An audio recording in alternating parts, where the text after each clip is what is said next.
Good morning friends.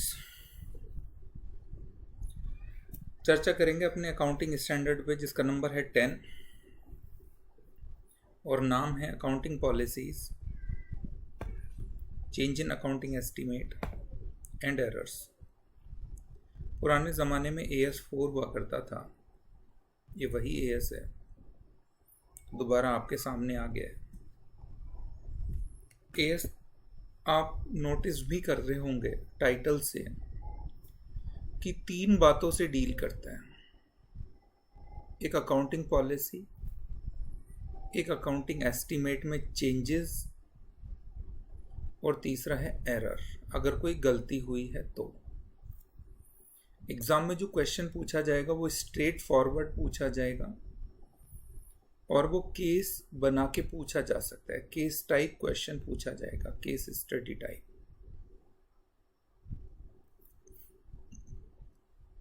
जिसका आप IND-AS 8 के हिसाब से आंसर देंगे कि IND-AS के हिसाब से इसका क्या ट्रीटमेंट होना चाहिए। तो जहाँ तक अकाउंटिंग पॉलिसी का सवाल है, पहले मैं आपको इसका मतलब बता दूं, अकाउंटिंग पॉलिसी क्या होती है। अकाउंटिंग पॉलिसी वो रूल, रेगुलेशन, वो प्रैक्टिस है जो आप अपने फाइनेंशियल स्टेटमेंट को बनाने में अडॉप्ट करते हैं।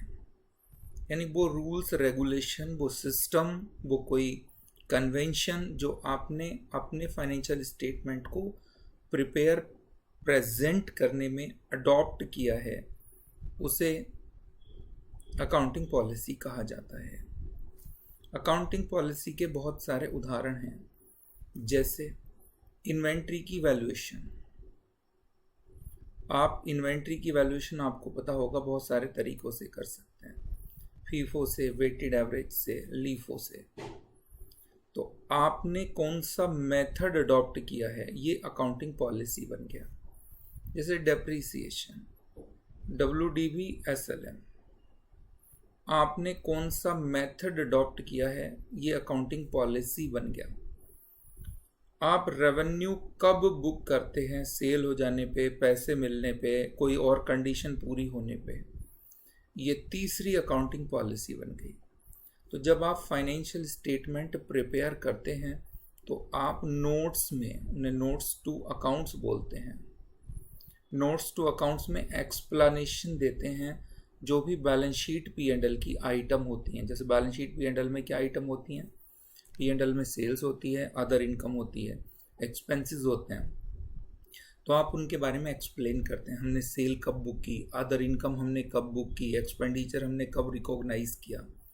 वो सारे जो प्रिंसिपल्स आपने नोट्स की फॉर्म में फाइनेंशियल स्टेटमेंट में लिख डाले, वो सब अकाउंटिंग पॉलिसी कहलाते हैं।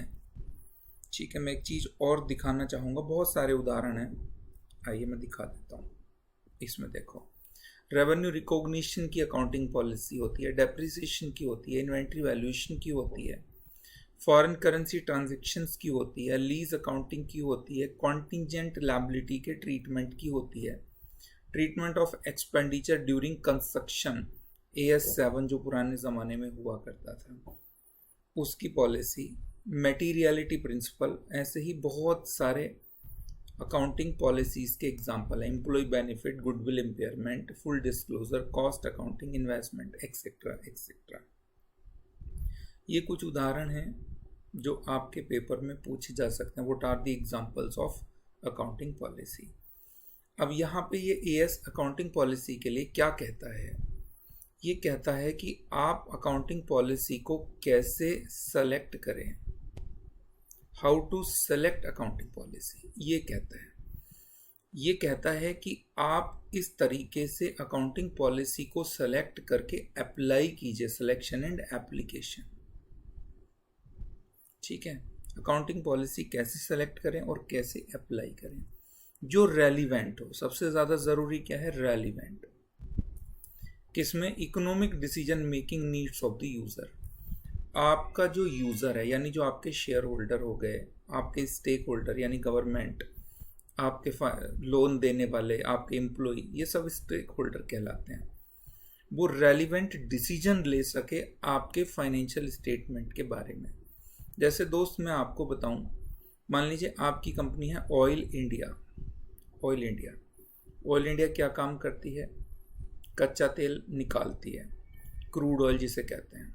क्रूड ऑयल एक्सट्रैक्ट करते हैं, खोजते रहते हैं। तो तेल के बड़े बड़े गोदाम होते हैं, एक्सट्रैक्ट करके इसमें भर दिया, फिर एक्सट्रैक्ट किया, फिर भर दिया, फिर एक्सट्रैक्ट किया, भर दिया, फिर इधर से निकाल लिया, बेच दिया, इधर से निकाल लिया, इधर से बेच दिया। ज़रा सोचिए, एक तेल खरीद के बेचने वाली कंपनी है और वो तेल को एक बहुत बड़े कुएं में स्टोर करती है। या पेट्रोल पंप को ही देख लीजिए आप, पेट्रोल पंप पे सब लोग पेट्रोल भराने जाते ही हैं, तो नीचे ज़मीनों में गड्ढे बने हुए हैं। तो पेट्रोल पंप क्या करता है? ख़रीदा फिर बेच दिया, ख़रीदा फिर बेच दिया। तो एक बात बताइए, ट्रक के ट्रक आते हैं, वहाँ उलट के चले जाते हैं ऑयल, ऐसे भर गया तेल, एक ट्रक आया, दूसरा आया, तीसरा आया, चौथा आया, और उसमें से बिक भी रहा है। तो क्या यहाँ पे फीफो मेथड ठीक होगा इन्वेंट्री वैल्यूएशन करने के लिए? नहीं। क्यों? क्योंकि जो आप तेल इसमें डाल रहे हैं और जो निकाल रहे हैं वो फीफो से कभी नहीं निकल सकता। उसके लिए वेटेड एवरेज ज़्यादा अच्छा होगा। तो इन्वेंट्री वैल्यूएशन के लिए वेटेड एवरेज ज़्यादा अच्छा होगा। तो मान लीजिए ऑयल स्टोर करके बेचने वाली कंपनी है, अगर वो कहती है हमने फीफो से अपने स्टॉक को वैल्यू किया है, तो आपको नहीं लगता वो धोखा दे रही है? तो वो रेलिवेंट नहीं है इकोनॉमिक डिसीजन के लिए। उसकी अकाउंटिंग पॉलिसी रिलायबल नहीं है, उसकी अकाउंटिंग पॉलिसी। तो आप अपनी अकाउंटिंग पॉलिसी ऐसी सेलेक्ट करें ताकि वो रेलिवेंट हो, रिलायबल हो। रिलायबल का मतलब क्या हुआ? पिछले साल फीफो से किया था, चलो एक काम करते हैं, अब की बार लीफो से कर देते हैं, या अब की बार वेटेड एवरेज लगा देते हैं। They are not reliable. Reliable कब मानते हैं? जब वो फेथफुली फाइनेंशियल पोजीशन को, फाइनेंशियल परफॉर्मेंस, कैश फ्लो को रिप्रेजेंट करे। यानी बैलेंस शीट जो एसेट लायबिलिटी हैं उनकी पिक्चर ठीक हो। फाइनेंशियल परफॉर्मेंस का मतलब हुआ P&L, इनकम एक्सपेंडिचर ठीक से बुक हो रखे हों, कैश का आना और जाना ठीक से बुक हो रखा हो, inflow outflow. Reflect economic substance of the transaction. जो ट्रांजेक्शन्स हुई हैं फाइनेंशियल स्टेटमेंट में वो सब्सटेंस के हिसाब से रिकॉर्ड की जाए, ना कि लीगल फॉर्म के हिसाब से। मैं इसका सबसे अच्छा एग्जांपल देता हूँ दोस्त, वो है हायर परचेज। हायर परचेज में क्या होता है? आप गाड़ी लेके आते हैं, किस्तें भरते हैं और आखिरी किस्त के टाइम पे ओनरशिप ट्रांसफ़र हो जाती है। तो कहने का मतलब ये है, जब आपने पहली किस्त भरी, दूसरी भरी, तीसरी भरी, चौथी भरी, आप तब तक ओनर नहीं थे एसेट के। आप ओनर कब बने? आखिरी किस्त पे बने। तो आप जो एसेट हायर परचेज पे खरीद के लाते हैं, आप उन एसेट को फर्स्ट डे से ही अपनी बुक्स में ऐसे रिकॉर्ड करते हैं जैसे आप उसके ओनर हैं। आप ये नहीं कहते मैं आखिरी किस्त पे ओनर बनूंगा। ये कहलाता है लीगल फॉर्म। लास्ट में ओनरशिप ट्रांसफ़र हुई, लीगली मालिक बने आखिरी किस्त पे, लेकिन सब्सटेंस क्या था? सब्सटेंस मतलब फैक्ट्स। फैक्ट्स ये थे कि आप पहली किस्त से ही उसे मालिक की तरह ट्रीट करते हैं। आप उसे अपनी मर्जी से चलाते हैं, अपनी मर्जी से यूज़ करते हैं, अपनी मर्जी से ही आप उस पर पूरा मालिक वाला हक जताते हैं। तो आप उसे ये नहीं कह सकते कि हम जो लीगल फॉर्म है उसके हिसाब से अकाउंट फोर करेंगे। लीगल फॉर्म के हिसाब से अकाउंट फोर करना आवश्यक नहीं है, सब्सटेंस फैक्ट के हिसाब से अकाउंट फोर करना चाहिए। न्यूट्रल होने चाहिए, यानी बाइज्ड ना हो, प्रूडेंट हों। जो एक सबसे समझदार व्यक्ति जो अकाउंटिंग पॉलिसी अडॉप्ट करता, वो आपको अडॉप्ट करनी चाहिए। Complete in all material respect, पूरी हो हर तरीके से, कोई भी मटेरियल फैक्ट्स छुप ना जाए। आप इस तरीके से अकाउंटिंग पॉलिसी सेलेक्ट कीजिए। तो एएस क्या बता रहा है? कह रहा है ये एएस अप्लाई होगा selecting and applying in accounting policy. Accounting policy को सेलेक्ट और अप्लाई करने में। हालांकि एएस बिल्कुल भी नहीं बताता कि आपको अकाउंटिंग पॉलिसी कौन सी रखनी है। वो कहता है लीफो रखो चाहे फीफो रखो, जो मर्जी रखो, हमें फ़र्क नहीं पड़ता। हमें फ़र्क किससे पड़ता है? आप क्योंकि अगर ऐसे लिखने लग जाएं तो अकाउंटिंग पॉलिसी लिखते लिखते दोस्त ये तो 50-100 पेज का बन जाएगा, हज़ारों पेज का एएस बन जाएगा। इसीलिए प्रिंसिपल दिया गया है कि आप ये प्रिंसिपल अडॉप्ट करें अकाउंटिंग पॉलिसीज़ को सेलेक्ट करते टाइम पे। अगर कोई अकाउंटिंग पॉलिसी में बदलाव होता है तो ठीक है, ऐसा भी हो सकता है लास्ट ईयर तक फीफो था, इस साल हमने लीफो कर दिया, ये पॉसिबिलिटी है। तो पहला अकाउंटिंग पॉलिसी के रेस्पेक्ट में ये दो चीज़ों पे अप्लाई होता है, एक उनके सिलेक्शन और एप्लीकेशन पे, और दूसरा उनके चेंजेस में, या आप चाहें तो उसे तीन बोल सकते हैं। अकाउंटिंग पॉलिसी के लिए ये एएस तीन बातें बताता है, सिलेक्शन, एप्लीकेशन और चेंज। तो सेलेक्ट और अप्लाई करते वक्त तो आपको प्रूडेंट, न्यूट्रल होके रिलायबल अकाउंटिंग पॉलिसी जो सब्सटेंस ओवर फॉर्म को प्राथमिकता देती हो, हर मटेरियल एस्पेक्ट में कंप्लीट हो, अडॉप्ट करनी है। अगर वो पॉलिसी बदल जाए तो क्या करेंगे? पॉलिसी बदली जा सकती है। तो पुराने ज़माने में एएस कहता था कि जिस साल आपने अकाउंटिंग पॉलिसी अपनी चेंज कर दी, मान लीजिए फाइनेंशियल ईयर 22-23 में आपने लीफो से वैल्यू किया या WDV से वैल्यू किया, 23-24 में आप फीफो पे आ गए या आप SLM पे आ गए, तो पुराने ज़माने में एएस कहता था कि जिस साल आपने चेंज किया उस साल आप इफ़ेक्ट ले लो सबका सब, यानी जो भी प्रायर पीरियड आइटम इकट्ठा हुआ है, जो भी प्रायर पीरियड, जितना भी इससे पुराने पीरियड का इफ़ेक्ट है, ठीक है, वो सारा इफ़ेक्ट इकट्ठा यहाँ पे लिया जाएगा, इकट्ठा। लेकिन अब नया एएस कुछ और कहता है। नया एएस कहता है, IND-AS, यही बस अंतर है, ये कहता है जितना इफ़ेक्ट इसमें आना था वो इसमें डालो, जितना इफ़ेक्ट इसमें आना था वो इसमें डालो, जितना इफ़ेक्ट इससे पुराने वाले में आना था वो उसमें डालो, जितना इफ़ेक्ट और उससे पुराने में आना था वो उसमें डालो। सर ये वाले तो हमें रिपोर्ट ही नहीं करने पड़ते। हमारे देश में आपको पता होगा कि सिर्फ 2 साल के हमें फाइनेंशियल स्टेटमेंट बनाने पड़ते हैं, करंट ईयर और इमीडिएट प्रीसीडिंग ईयर। तो फिर आपको इन्हीं पीरियड के इफ़ेक्ट्स को डालना पड़ेगा और आपको बताना पड़ेगा कि भैया हमने जो इफ़ेक्ट लिया है वो इस साल का इसमें लिया है, इस साल का इसमें लिया है, और पुराना इकट्ठा सारा यहाँ पे डाल दिया है, नेट इफ़ेक्ट उसका ये आ रहा है। तो इस तरीके से आपको कहने का मतलब ये है, सारे प्रीवियस पीरियड के फाइनेंशियल स्टेटमेंट रीस्टेट करने पड़ेंगे। जब भी कभी अकाउंटिंग पॉलिसी चेंज होती है, you have to restate financial statement for all previous period, all previous year, ऐसे मान सकते हैं। ये एक नई बात है इस अकाउंटिंग स्टैंडर्ड में जो पुराने वाले में नहीं थी। ठीक है जी। एक बात और कहता है, जब भी कभी आप अकाउंटिंग पॉलिसी सेलेक्ट करें तो आपको एक बात का और ध्यान रखना पड़ेगा। किस बात का? जो पुराने ईयर्स में नहीं हुआ करता था। कहता है इंटरनेशनल अकाउंटिंग स्टैंडर्ड बोर्ड की रीसेंट प्रोनाउंसमेंट भी पढ़ लेना। यानी जैसे आपको पता है इंडिया में ICAI time to time guideline देता रहता है CA मेंबर्स को। तो वो कह रहा है कि अपने देश के अकाउंटिंग स्टैंडर्ड बॉडी की जो भी गाइडलाइन प्रोनाउंसमेंट हैं, उन बातों को ध्यान में रखते हुए ही अकाउंटिंग पॉलिसी सेलेक्ट करना। और यही लिखा हुआ है बस, ठीक है। जो भी कोई सिमिलर नेचर की लिटरेचर हो, इंडस्ट्री प्रैक्टिस हो, उसे ध्यान में रखते हुए, यानी जो भी लेटेस्ट लिटरेचर या कोई इंडस्ट्री प्रैक्टिसेस या कोई CA या कोई और अथॉरिटी की कोई गाइडलाइन है, उस बात को ध्यान में रखते हुए आप अपनी अकाउंटिंग पॉलिसी सेलेक्ट कर लेना।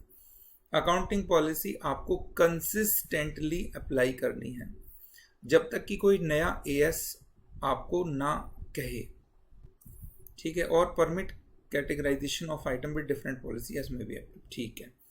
जब तक कोई अकाउंटिंग स्टैंडर्ड ना बदल जाए और आपसे कहे कि भैया आप अपनी अकाउंटिंग पॉलिसी बदल डालो, तो फिर आपको वो बदलनी पड़ेगी। नहीं तो आप उसे year there year, year by year same treatment apply करेंगे। यानी WDV एक बार अडॉप्ट किया तो हर साल WDV, SLM अडॉप्ट किया तो हर साल SLM, और इस तरीके से ही चलते जाना है, ये कहते हैं AS। अकाउंटिंग पॉलिसी में बदलाव परमिटेड है। अगर हमारे देश का अकाउंटिंग स्टैंडर्ड बदल जाए, या फिर आप कहें कि भैया अकाउंटिंग पॉलिसी बदलने से फाइनेंशियल स्टेटमेंट मोर रिलायबल और मोर रेलिवेंट इंफॉर्मेशन प्रोवाइड करेंगे, तो आप बदल दीजिए, फिर आप वेट मत करिए, ठीक है। अगर आपको लगता है बैलेंस शीट, P&L या कैश फ्लो ज़्यादा बेहतर बनाए जा सकते हैं अगर अकाउंटिंग पॉलिसी बदल जाए तो। मान लीजिए कोई दोस्त ऑयल वाली कंपनी थी और वो फीफो फॉलो करती आ रही थी, तो अगर उसे लगता है अरे यार ये तो हम गलती करते चले आ रहे थे, एक काम करते हैं, हम अकाउंटिंग पॉलिसी को बदल के वेटेड एवरेज कर देते हैं, हमारे फाइनेंशियल स्टेटमेंट ज़्यादा अच्छे बनेंगे।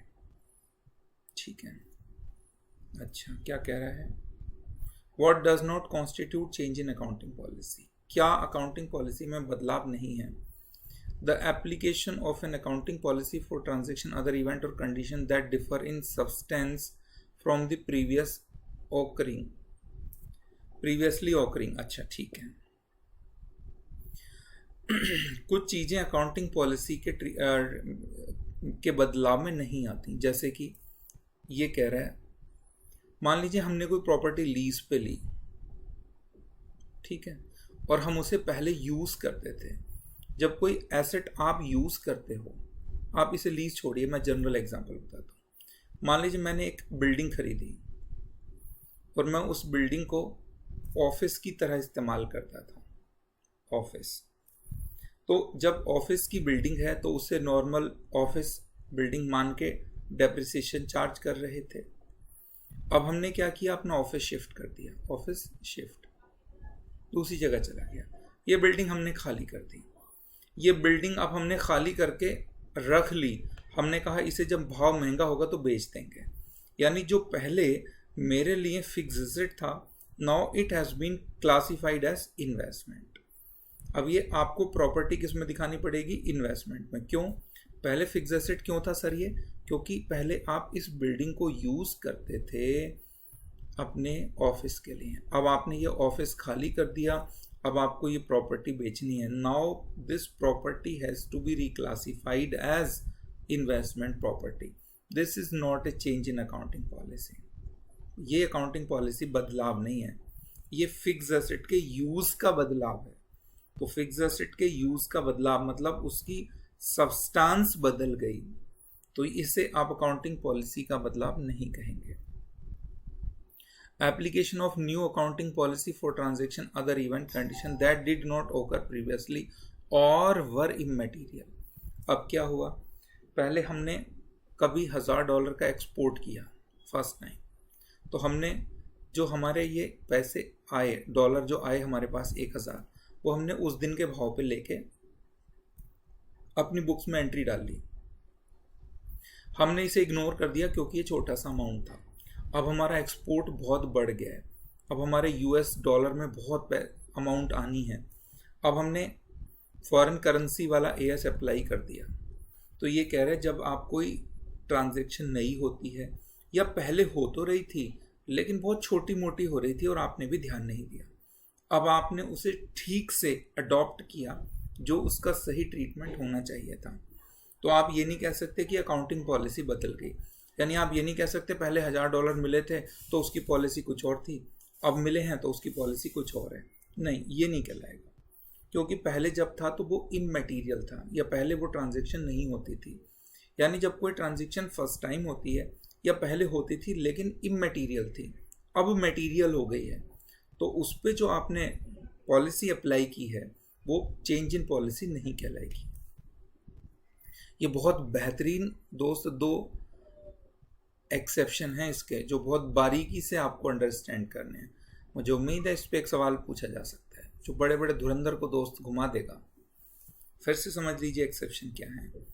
पहले फिक्स एसेट को हमने क्लासीफाई किया था, पहले किसी बिल्डिंग को फिक्स एसेट में क्लासीफाई किया था, हम यूज़ करते थे उसे।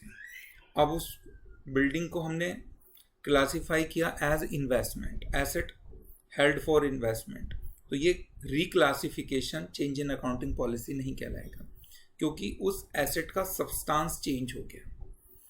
दूसरा एग्जांपल है कि पहले वो ट्रांजैक्शन होती थी लेकिन इमैटीरियल थी या नहीं होती थी, या तो इमैटीरियल थी या नहीं होती थी। अब फर्स्ट टाइम वो ट्रांजैक्शन हुई है या हुई तो फिर है दोबारा, लेकिन अब मटेरियल हुई है, तो जो पहले पॉलिसी अब आपने अप्लाई की है उस पर वो अकाउंटिंग पॉलिसी का बदलाव नहीं कहलाएगी क्योंकि प्रीवियसली वो ट्रांजैक्शन इररेलेवेंट जैसी थी। ठीक है। A change in accounting policy due to first time application of IND AS the shall be applied as per transitional provision of IND AS। बहुत सारी कंपनी ऐसी हैं जो पुराने एएस फॉलो करती हैं। आपको पता होगा जितनी भी लिस्टेड कंपनी है उन्हें नए एएस फॉलो करने पड़ते हैं, IND-AS।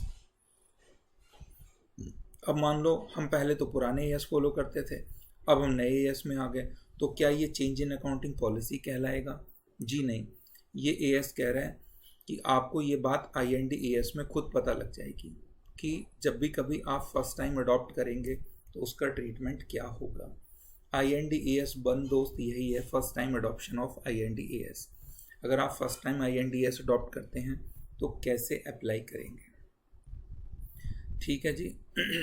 अगर IND-AS में कोई बात छूट गई, मान लीजिए कोई ऐसी ट्रांजैक्शन है जो IND-AS से कवर ही नहीं हो रही है, तो आपको वो चेंज रेट्रोस्पेक्टिवली अप्लाई करना है। ये बात मैं पीछे बता चुका हूँ कि जब भी कभी अकाउंटिंग पॉलिसी चेंज होगी it has to be applied retrospectively.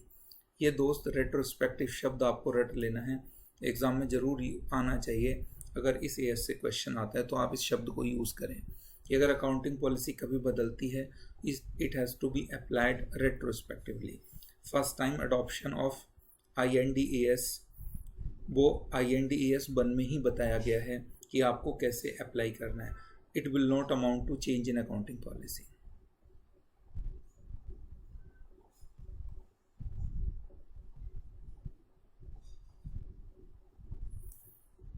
चलो अब बात करते हैं अकाउंटिंग एस्टीमेट्स की। अब ये अकाउंटिंग एस्टीमेट्स क्या चीज़ हैं? जब भी आप P&L और बैलेंस शीट बनाते हैं, आपको पता होगा जब आप फाइनेंशियल स्टेटमेंट बनाते हैं तो बड़ी सारी चीज़ें आप एस्टीमेट करते हैं। जैसे अगर आपको याद हो शेयर बेस्ड पेमेंट का चैप्टर, उसमें आप एस्टीमेट करते हैं कि कितने रुपए का खर्चा डालूं शेयर बेस्ड पेमेंट का। आप प्रोविज़न फॉर बैड डेट्स बनाते हैं तो वो भी एक एस्टीमेट होता है। आप क्या करते हैं, इन्वेंट्री जब वैल्यू करते हैं तो आप लेते हैं नेट रियलाइजेबल वैल्यू और cost whichever is lower. Net realisable value एक एस्टीमेट है।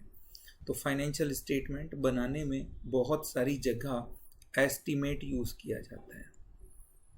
ठीक है, जैसे इन्वेंट्री कितने की अगले साल बिक जाएगी, कॉस्ट और NRV which ever is lower पे आपको लिखना है। तो इन्वेंट्री की वैल्यूएशन का मेथड क्या रखना है वो अकाउंटिंग पॉलिसी है। NRV डिटरमाइन करना अकाउंटिंग एस्टीमेट है। फिक्स एसेट को कॉस्ट पे दिखाएं कि WDV पे दिखाएं, यानी फेयर वैल्यू पे दिखाएं। ठीक है, ये अकाउंटिंग पॉलिसी है। लेकिन फिक्स एसेट स्क्रैप में कितने का बिकेगा ये एक अकाउंटिंग एस्टीमेट है। अकाउंटिंग एस्टीमेट और अकाउंटिंग पॉलिसी दोनों कॉम्प्लीमेंट्री हैं एक दूसरे के, आइसोलेशन में काम नहीं करते। ठीक है, जैसे बैड डेट्स के लिए इन्वेंट्री ऑब्सीलेंस, इन्वेंट्री खराब हो गई। मान लीजिए आप फाइनेंशियल एसेट और फाइनेंशियल लायबिलिटी की फेयर वैल्यू डिटरमाइन करना चाहते हैं। अब दोस्त बहुत सारे एसेट ऐसे भी होते हैं जिनकी फेयर वैल्यू आप एस्टीमेट ही करते हैं। यूज़फुल लाइफ आप एस्टीमेट करते हैं, पता थोड़ी होता है। मान लीजिए भूकंप आया, बिल्डिंग ख़त्म, आप कहते हो हमने तो एस्टीमेट किया था 20 ईयर चलेगी, तो इस बात का दोस्त कोई भरोसा थोड़ी। वारंटी ओब्लिगेशन आप एस्टीमेट करते हैं कितने लोग वापस आएंगे इस प्रोडक्ट को ठीक कराने के लिए। वारंटी ओब्लिगेशन भी क्या है आपका, वारंटी ओब्लिगेशंस भी आपका एक एस्टीमेट है। ठीक है दोस्त, अकाउंटिंग एस्टीमेट में जब भी कभी चेंज होता है एक बात आप रट लीजिए, अगर वो करंट ईयर के पीरियड को अफेक्ट करता है तो करंट ईयर के P&L में डाल दो। अगर वो करंट ईयर और प्रीवियस ईयर के पीरियड को अफेक्ट करता है तो दोनों में डाल दो। इतना सा दोस्त एएस कहता है। करंट ईयर, प्रीवियस ईयर और फ्यूचर पीरियड सबको अफेक्ट करता है, तो करंट में भी डालो, प्रीवियस में भी डालो और फ्यूचर में भी डाल देना, ये एएस कहता है। इतना सा एएस है अकाउंटिंग एस्टीमेट्स के लिए। और उसके बाद कहता है उसका नेचर, अमाउंट, अकाउंटिंग एस्टीमेट का जो चेंज हुआ है उसका आप एक्सप्लेनेशन दे देना। जब भी कभी कंपनी अकाउंटिंग एस्टीमेट चेंज करती है तो वो नोट्स में एक्सप्लेन कर देती है कि हम पहले 1% प्रोविज़न बनाते थे बैड डेट्स का, लेकिन अब हमने उसे 2% कर दिया है। एडिशनल प्रोविज़न इतने रुपए का क्रिएट किया है। अक्सर ये बैंक्स में देखने को मिलता है।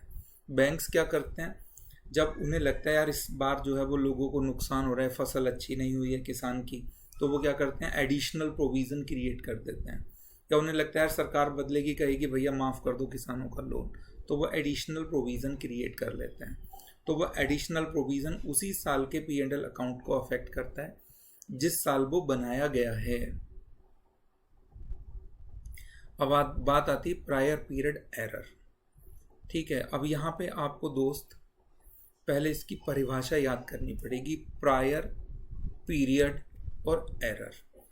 वैसे तो दोस्त नाम अगर ध्यान से पढ़ें तो आपको खुद स्पष्ट हो जाएगा। प्रायर, प्रायर मतलब पिछला।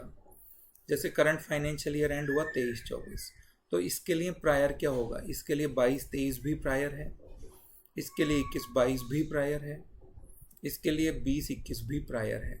यानी 23-24 के अलावा कोई भी पुराना साल प्रायर ही कहलाएगा। तो ये तो हो गया प्रायर पीरियड। अब एरर की बात आई। एरर दोस्त कैसे हो सकता है? मिस स्टेटमेंट हो सकता है, कोई ओवर स्टेटमेंट हो सकता है, कोई भूल जाना, है ना, कोई चीज़ छूट गई, ओमिशन जिसे बोलते हैं। तो miss statement, over statement, omission कोई प्रायर पीरियड की हुई है जो करंट पीरियड में पता चली है, उसके लिए क्या कहता है? Prior period errors are omission from misstatement in entities financial statement for one or more periods arising from a failure to use, misuse or reliable information। कोई आपने पुराने पीरियड में इंफॉर्मेशन गलत इस्तेमाल की या यूज ही नहीं की, information that was available when financial statement for those period were approvable for issue। कोई ऐसी घटना उस समय घट चुकी थी, 22-23 के फाइनेंशियल स्टेटमेंट जब बना रहे थे, साइन कर रहे थे, तो उसी टाइम पता लग चुका होता अगर थोड़ा ध्यान से काम किया होता कि ये गलती हुई है। Could reasonably be expected to have obtained, एक रीजनेबल व्यक्ति से उम्मीद की जाती है कि वो ओब्टेन की जानी चाहिए थी फाइनेंशियल स्टेटमेंट को बनाने में। ठीक है, मैथमेटिकल मिस्टेक हो गई, फॉर्मूला गलत लग गया एक्सेल में, mistake in applying accounting policy, revenue गलत रिकॉग्नाइज कर लिया, एक्सपेंस अंडर रिकॉग्नाइज किया, ओवरसाइट्स, मिस इंटरप्रिटेशन, ओवरसाइट्स अनदेखा कर गए, कोई फैक्ट्स को मिस इंटरप्रेट कर गए, 5,000 लिखा था, ये जीरो मिट सा गया था, 500 रुपये का प्रोविजन बना लिया। फैक्ट्स या फ्रॉड, किसी ने जानबूझ के कहा चलो एक काम करते हैं, 1 लाख रुपए का खर्चा डालेंगे तो प्रॉफिट नीचे आ जाएगा, कम डाल देते हैं, 100 रुपये का डाल देते हैं। ठीक है, ये हमने एग्जांपल दी है। Depreciation on plant and machinery miss under machinery under stated by an amount equal to 0.30% of sale, warranty provision under stated, allowance for bad debts under stated. अब ये हैं तो छोटे छोटे, लेकिन इकट्ठे करके ये मटेरियल बन जाएंगे, तो ये मटेरियल प्रायर पीरियड एरर्स हैं। ठीक है, पहले आप इनका इफेक्ट जान लीजिए एरर का क्या होगा, और आपको फिर से करेक्ट करना है रेट्रोस्पेक्टिवली। एएस बहुत ही सीधा साधा है, कहता है रेट्रोस्पेक्टिवली ही आपको चीज़ों को ठीक करना है। पुराने पीरियड की गलतियां पुराने पीरियड में ही ठीक करिए, नीचे नोट्स में एक्सप्लेन कर दीजिए 13-14 में गलती हो गई थी, 21-22 में गलती हो गई थी, जिसका इफेक्ट ये था, उस साल का प्रॉफिट लॉस कम हो गया। ठीक है, restate the comparative amounts for the period prior period presented in which error awkward. जैसे मान लीजिए आप 23-24 के फाइनेंशियल स्टेटमेंट बना रहे हैं, 22-23 का है, इस साल गलती हुई थी, इसे ठीक कर दीजिए, बढ़ा दीजिए, प्रॉफिट को दोबारा कैलकुलेट कर दीजिए। तो ये गलतियाँ पॉसिबल हैं। पहले और नए एएस में ये अंतर है। पुराना एएस कहता था जो भी कोई गलती पता चले उसे करंट ईयर में डाल दो। AS4 आज भी यही कहता है, वो कहता है भैया पुराना कोई ठीक नहीं करना कहीं भी, सब कुछ करंट ईयर के पीरियड में डाल दो। नया एएस कहता है उसी पीरियड में जाके डालो जिस पीरियड में वो हुआ था, उसका इम्पैक्ट करंट में नोट्स टू अकाउंट्स में एक्सप्लेन कर दो, ये कहता है। ठीक है, ये रीड कर लेना, इसमें कुछ और बड़ी बात नहीं है। कुछ क्वेश्चन आंसर्स दिए गए हैं, जैसा कि बताया था कि इस टाइप का क्वेश्चन पेपर में आपके पूछा जाएगा। There was a material prior period error by way of under statement of salary 15 lakhs। Obviously क्या करेंगे हम, अच्छा how would you disclose it in the financial statement for 16-17 if the salary expense relate to 15-16 और 13-14। अगर ये दोस्त 2016-17 की बात है और ये इस साल पता लगा कि 13-14 में या 15-16 में सैलरी कम बुक हुई, तो आपको इन्हीं पीरियड के फाइनेंशियल स्टेटमेंट को रीस्टेट करना पड़ेगा। ठीक है। अब क्या होगा, 16-17 के फाइनेंशियल स्टेटमेंट में तो कोई गलती नहीं है जी, नहीं, इस साल के P&L में कोई इम्पैक्ट नहीं आएगा, लेकिन इस साल की बैलेंस शीट में इम्पैक्ट आएगा। होगा क्या, जो P&L अकाउंट की क्यूमुलेटिव फिगर है ये वाली रिजर्व एंड सरप्लस वाली, तो आपके रिजर्व एंड सरप्लस कम हो जाएंगे। रिजर्व एंड सरप्लस किसकी वजह से कम हो जाएंगे, 13-14 या 15-16 का जब कोई एरर था जो उसी साल के P&L अकाउंट में लेना था, तो उसी साल का प्रॉफिट कम आता, तो बैलेंस शीट में आपके रिजर्व एंड सरप्लस बढ़े हुए होंगे। तो बैलेंस शीट के रिजर्व एंड सरप्लस को आप कम कर दीजिए, किसकी वजह से, प्रायर पीरियड एरर्स की वजह से। ये है जी। ठीक है। Opening balance of equity, equity का मतलब है reserve and surplus. Entity ABC acquired a building for administrative purpose, presented the same as PPE in the financial statement। 11-12 ये मैं बता चुका हूँ पीछे। यूसेज चेंज हो गया, यूसेज चेंज होने से, सब्सटेंस चेंज होने से ये अकाउंटिंग पॉलिसी का चेंज नहीं कहलाएगा। पहले एक बिल्डिंग ले रखी थी, वो अपने ऑफिस के लिए यूज़ करते थे, अब वही बिल्डिंग हमने यूज़ करनी शुरू कर दी, वही बिल्डिंग हमने छोड़ दी और दूसरी जगह हम चले गए, तो उस बिल्डिंग को अब दिखाया जाएगा as investment. Change in functional currency of an entity represents in change in accounting policy. क्या अगर आपने अकाउंटिंग पॉलिसी का बदलाव कहलाएगा अगर आपने अपनी फंक्शनल करेंसी बदल डाली तो। ठीक है। क्या कहता है AS8, application of an accounting policy for transaction other events और condition that differ in substance from those previously occurring are not change in accounting policy. पहले आप डॉलर में फाइनेंशियल स्टेटमेंट बनाते थे, आपने कहा नहीं पाउंड में बनाने शुरू कर देते हैं, ये ज़्यादा अच्छा है, तो भैया ये चेंज इन अकाउंटिंग पॉलिसी नहीं कहलाएगा, सब्सटेंस बदल गया है। ये सब्सटेंस का बदलना चेंज इन अकाउंटिंग पॉलिसी नहीं है। कोई ऐसे थोड़ी ना है कि हमने फिक्स एसेट को WDV से SLM पे कर दिया, इन्वेंट्री की वैल्यू बदल दी, रेवेन्यू की रिकॉग्निशन बदल दी, अकाउंटिंग में हमने एक्सचेंज गेन लॉस का ट्रीटमेंट बदल दिया जी, नहीं, हमने पूरी फंक्शनल करेंसी बदल दी, लेकिन अकाउंटिंग पॉलिसी नहीं बदली है, करेंसी चेंज की है। हाँ, क्या ये कह रहा है नंबर 4 में, क्या change in accounting policy whether an entity can change in accounting policy of subsequent measurement of PP from revaluation model to cost model। पहले हम क्या करते थे, फेयर वैल्यू मॉडल पे हमने फिक्स एसेट को दिखाया हुआ था, क्या अब हम कॉस्ट मॉडल पे दिखा सकते हैं? हाँ, दिखा सकते हैं, ये परमिटेड है। ठीक है, परमिसिबल है। रेट्रोस्पेक्टिवली बताया था भाई, पीछे कोई भी चेंज है अकाउंटिंग पॉलिसी में, कोई भी एरर है, सब रेट्रोस्पेक्टिवली एडजस्ट करने हैं।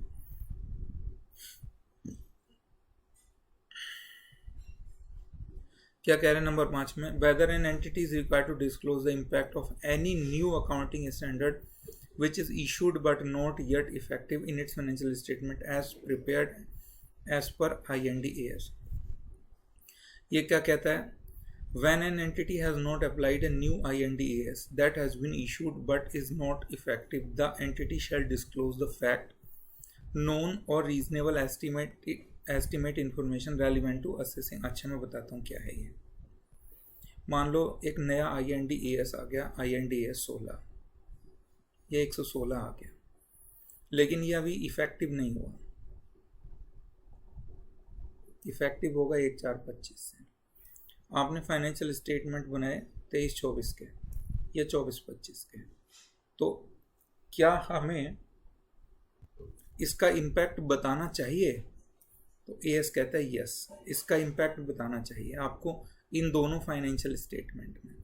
यानी अगर कोई नई चीज आ चुकी है और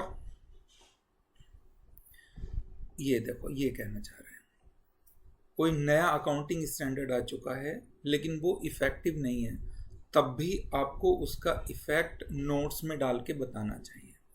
नोट्स में डाल दीजिए कि जो न्यू AS आया है 116, if applied will result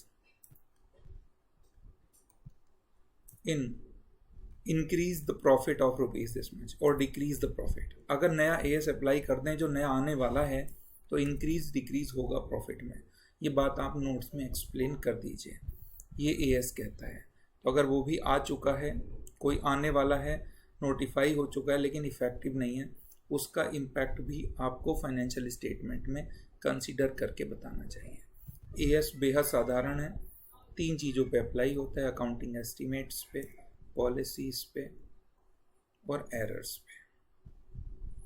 ठीक है, एक 4 नंबर का थ्योरी का क्वेश्चन एक्सपेक्टेड रहता है, जो 7-8 क्वेश्चन बताए हैं उनमें से। बस इतना सा अकाउंटिंग स्टैंडर्ड है जी। धन्यवाद।